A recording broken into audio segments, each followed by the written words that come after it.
வணக்கம். எல்லாத்துக்கும் ஒரு சந்தோஷமான விஷயம் என்னென்னா, பாப்பா 10th எக்ஸாம் எழுதியிருந்தாங்க. ரிசல்ட்டு வந்துடுச்சு. பாப்பா வந்து 500க்கு 445 மார்க் வாங்கியிருக்காங்க. எங்களுக்கு எல்லாம் ரொம்ப சந்தோஷம்.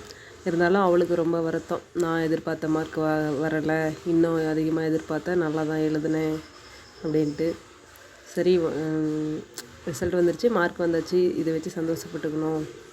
இது ப்ரைவேட் ஸ்கூல் போகிற பிள்ளைங்க, டியூஷன் போகிற பிள்ளைங்க, இன்னும் வீட்டில் சொல்லிக் கொடுக்குற பிள்ளைங்களாம் இன்னும் அதிகமாக வாங்குறாங்கன்னா, நீங்கள் தனியாகவே டியூஷன் போகாமல் வேறு யாரும் சொல்லிக் கொடுக்காம தனியாக படித்து இவ்வளோ மார்க் வாங்கினது ரொம்ப சந்தோஷம்தான், எங்களுக்கெல்லாம் எந்த வருத்தமும் கிடையாது அப்படின்னு சொல்லி சமாதானப்படுத்துறதுக்கு ரொம்ப கஷ்டமாயிடுச்சு.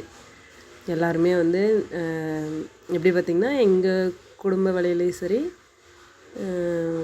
இங்கே சுற்று வட்டாரத்துலேயும் சரி, பாப்பா அதிகமாக மார்க் வாங்கியிருக்கிறான். அதை பொறுத்த வரைக்கும் எல்லாருமே ரொம்ப பரவாயில்ல, நல்லா படிச்சிருக்கு அப்படின்னு தான் பாராட்டினாங்க. யாருமே இன்னும் அதிகமாக எதிர்பார்த்தோம், நீ இப்படி தான் படிச்சிருக்கியன்னு சொல்லி எதுவும் சொல்லலை.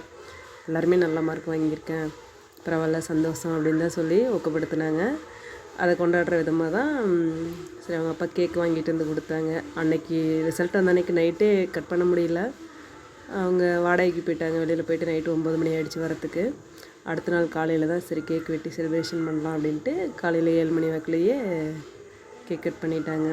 கட் பண்ணிவிட்டு பாப்பாவுக்கு, தம்பிக்கு, அவங்க அப்பாவுக்கு, எனக்கு, பாப்பாவுடைய தாத்தா பாட்டிக்கு, ரிலேஷன் ஒருத்தவங்க வந்திருந்தாங்க, எல்லாத்துக்குமே வந்து கட் பண்ணி கொடுத்து கொண்டாடியாச்சு. இது உண்மையிலே ரொம்ப பெரிய சந்தோஷம்தான். நாங்களாம் படிக்கிறப்ப இந்த அளவுக்குலாம் ஒன்றும் பெருசாக எதுவுமே பண்ணதில்லை. மார்க் எடுத்தியா, ஏன் இன்னும் அதிகமாக எடுக்கிறது, என்னாச்சு, அது ஒன்று தான். ஆனால் இப்போ அப்படி இல்லை. பிள்ளைங்க என்கரேஜ் பண்ணுற அளவுக்கு அவங்ககிட்ட நம்ம நல்ல ரிசல்ட் எதிர்பார்க்கலாம்.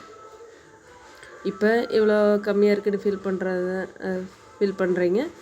அடுத்தது +1 +2லாம் இருக்குது. நீங்கள் அது ஆரம்பத்துலேருந்து நல்லா படித்து அச்சீவ் பண்ணுங்கள் அப்படின்னு சொல்லிவிட்டு சமாதானப்படுத்தியாச்சு. ஓகே ஆகிட்டாங்க.